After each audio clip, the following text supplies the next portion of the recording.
Shalom, salam berkat dari kami untuk pendengar sekalian. Saat ini pendengar akan diberkati dengan program Hari Ini Harinya Tuhan bagian yang ke-8.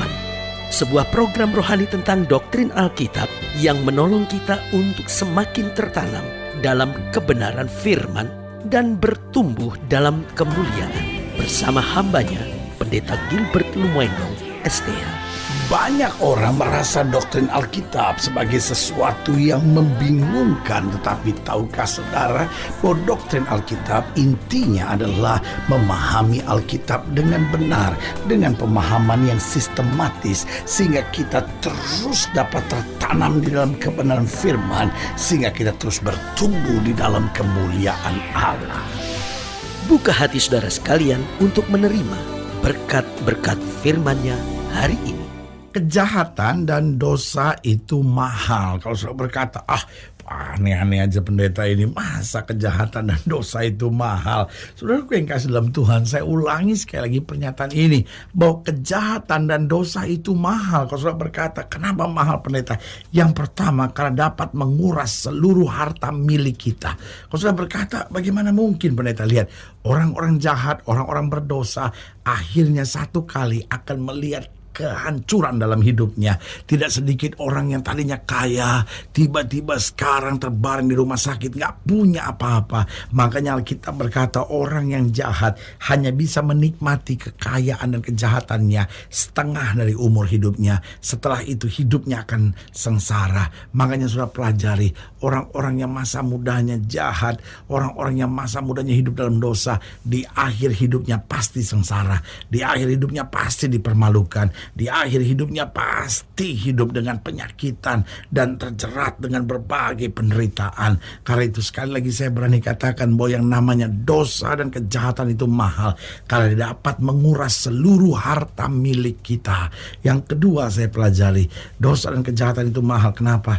Karena dapat menghabisi hidup kita. Sehingga orang-orang yang hidup dalam dosa dan kejahatan, ujung hidupnya akan ke neraka, ujung hidupnya akan menderita, ujung hidupnya akan sengsara. Karena itu Alkitab bilang, apa artinya engkau dapat setengah dari dunia ini jika jiwamu binasa? Yang ketiga saya pelajari, dosa dan kejahatan itu mahal. Kenapa? Karena dapat menghancurkan segalanya. Orang-orang yang hidup dalam dosa dan kejahatan, lihat, rumah tangganya hancur-hancuran, anak-anaknya hancur-hancuran. Saudaraku yang kasih dalam Tuhan, mahal kan? Engkau harus bayar bukan dengan uang, engkau harus bayar dengan anakmu. Tidak sedikit mereka yang hidup dalam dosa, akhirnya anaknya hidup dengan narkoba, hidup dengan seks bebas, jadi lesbian. Kenapa? Itu yang namanya kutuk keturunan. Engkau bayar harga dosamu, engkau bayar harga kejahatanmu, dengan tumbalnya adalah anak-anakmu sendiri. Makanya sebagai hamba Allah, saya selalu ingatkan, dosa dan kejahatan itu mahal. Dia dapat menguras seluruh harta milik kita, bahkan dapat menghancurkan pangkat dan kedudukan kita. Kemudian yang kedua, dia dapat menghabisi seluruh hidup kita. Yang ketiga, dapat menghancurkan segala-galanya dalam kehidupan ini.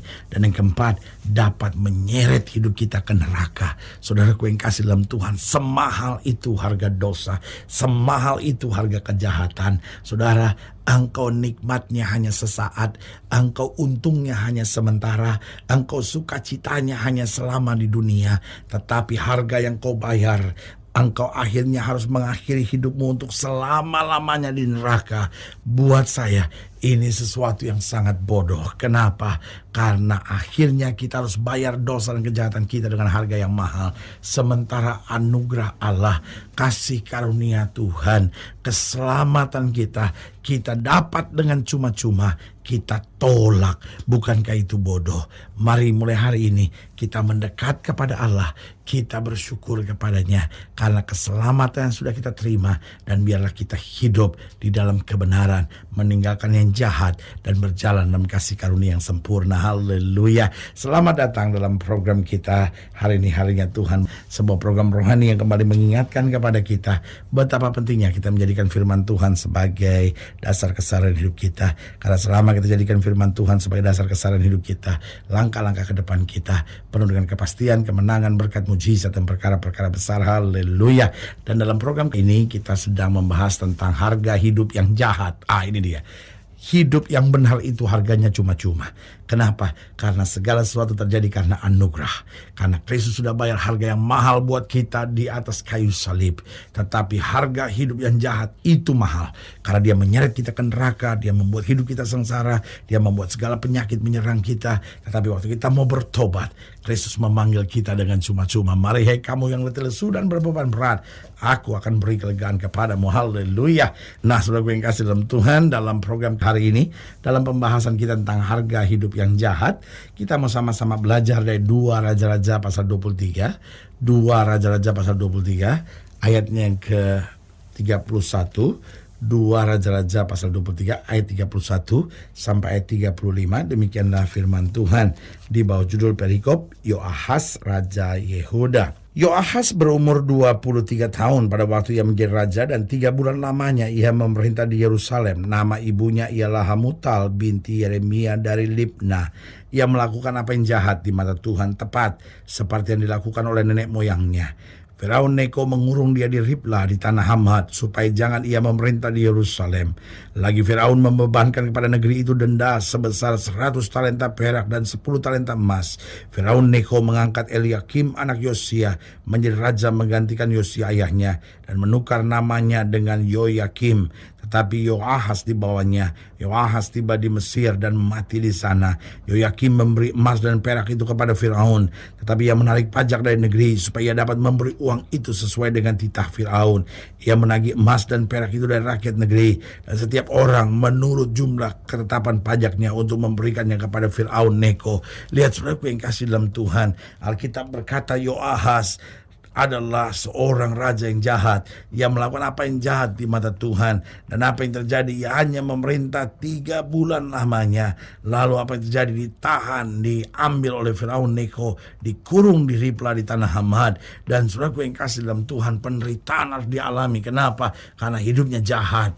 Nah, pertanyaannya, bagaimana seorang dapat berhenti berbuat jahat? Karena seringkali persoalan, ada banyak orang yang berpikir, ya saya memang orang udah begini, mau diapain sih? Ya memang mungkin keturunan kali, memang darah saya jahat. Saudaraku yang kasih dalam Tuhan, tidak ada orang yang dilahirkan jahat. Setiap orang dilahirkan dengan rencana Allah, kehendak Allah untuk hidup dalam kebenaran dan kemuliaan. Bagaimana seorang dapat berhenti berbuat jahat? Yang pertama, ketika ia mengalami perjumpaan pribadi dengan Tuhan. Saudaraku yang kasih dalam Tuhan, saudara mau maki orang, saudara mau robah orang itu, saudara mau ajar, tetapi kalau orang itu gak ngalamin perjumpaan dengan Tuhan, hidupnya gak berubah. Makanya selalu saya bilang, percuma maki-maki suami saudara, percuma maki-maki istri saudara, percuma ancam-ancam anak-anak saudara, karena mereka gak pernah bisa dirubah hanya dengan cara kekerasan seperti itu. Tetapi ini yang saya ingatkan buat saudara, kalau Tuhan mencama suami saudara langsung, maka dia pasti berubah. Oh, kalau istri sudah berjumpa pribadi dengan Tuhan, dia pasti berubah. Kalau anak-anak sudah berjumpa dengan Tuhan secara pribadi, pasti berubah. Karena itu saudaraku yang kasih dalam Tuhan, doakan mereka yang belum bertobat. Dan doa yang saudara harus naikkan adalah ini: Tuhan, bawa dia dalam perjumpaan pribadi dengan Tuhan. Jumpai dia secara pribadi. Karena ketika seorang berjumpa dengan Tuhan, pasti hidupnya berubah. Saudaraku yang kasih dalam Tuhan, Paulus berjumpa dengan Tuhan. Karena itu Paulus berkata, apa aku tadinya orang ganas, tetapi sekarang telah diubah oleh kasih karunia-Nya. Berarti ketika seorang mengalami perjumpaan dengan Tuhan, hidupnya pasti berubah. Yang kedua, bagaimana seorang bisa berhenti berbuat jahat? Ketika ia banyak didoakan oleh orang. Karena itu selalu saya bilang, amarah, bentakan, dan makian tidak bisa merubah orang, tetapi doa, ketulusan, dan penyerahan kepada Tuhan, itu yang dapat merubah orang. Karena itu doakan orang-orang yang belum bertobat. Karena dengan kau berdoa, doa naik ke hadapan hadirat Tuhan, dan doa itu yang Tuhan meteraikan untuk keselamatan dan perubahan hidup seseorang. Jadi ingat, bagaimana seorang dapat berhenti berbuat jahat ketika ia mengalami perjumpaan pribadi dengan Tuhan. Yang kedua, ketika ia banyak didoakan orang. Yang ketiga, ketika ia sadar dirinya menuju kehancuran. Saudara-saudara yang hidup dalam dosa, saudara-saudara yang hidup di dalam kejahatan, saudara-saudara yang selama ini jauh dari Tuhan, ingat, engkau sedang menuju pada kehancuran.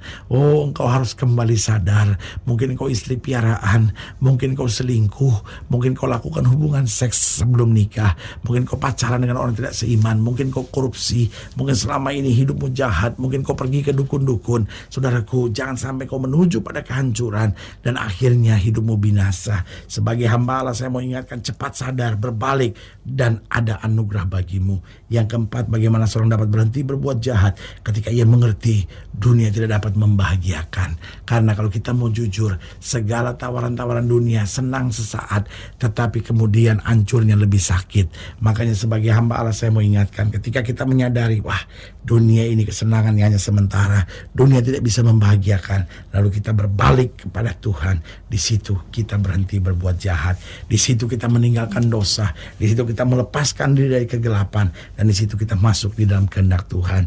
Karena itu saudaraku yang kasih dalam Tuhan, kalau di sekitar sudah ada orang yang belum bertobat, doakan. Kalau engkau sendiri mendengarkan program ini, engkau belum sungguh-sungguh bertobat, engkau masih hidup dalam dosa, engkau masih hidup dalam kejahatan, cepat sadar bahwa engkau sedang menuju pada kehancuran. Cepat sadar bahwa dunia tidak bisa membahagiakan, maka kemuliaan Tuhan akan nyata. Haleluya. Saudaraku yang kasih dalam Tuhan, jika sebagian lainnya lebih jauh, hubungi kami melalui telepon, hubungi kami melalui surat, kunjungi website kami, karena kami ada untuk membawa Bapak Ibu Saudara senantiasa lebih dekat pada Tuhan dan mengalami kasih kuasa mujizat yang luar biasa. Haleluya. Secara khusus melalui program ini juga saya mau berdoa buat setiap orang yang sakit, setiap orang yang berbeban berat, karena saya percaya bahwa bagi Allah tidak ada perkara yang mustahil. Nah, saudara yang didoakan secara khusus, boleh taruh tangan kanan turun di dada dan kita akan berdoa. Mari kita berdoa. Bapa, dalam nama Yesus, hamba doa buat yang sakit, hamba doa buat yang berbeban berat, hamba doa untuk setiap mereka sedang menghadapi masa-masa yang sukar, karena hamba percaya bahwa bagi Allah tidak ada perkara yang mustahil. Bapa, hamba berdoa di dalam nama Yesus, Tuhan jamah, yang sakit Tuhan sembuhkan, yang lemah Tuhan kuatkan, yang susah Tuhan hiburkan, yang jatuh Tuhan angkat, sehingga hari-hari yang penuh kemenangan boleh berlaku. Secara khusus hamba juga berdoa buat mereka yang taruh tangan kanannya di dada, karena mungkin selama ini hidupnya dalam dosa, hidupnya dalam kejahatan. Bapa, hamba berdoa Tuhan jamah dalam nama Yesus, sehingga kami berhenti berbuat yang jahat, kami melakukan yang benar, kami meninggikan senantiasa nama Yesus. Di dalam nama Yesus kami berdoa. Haleluya. Amin, amin, amin, haleluya. Sudah yang kasih dalam Tuhan, kita sudah berdoa. Allah tidak pernah lalai menepati janjinya.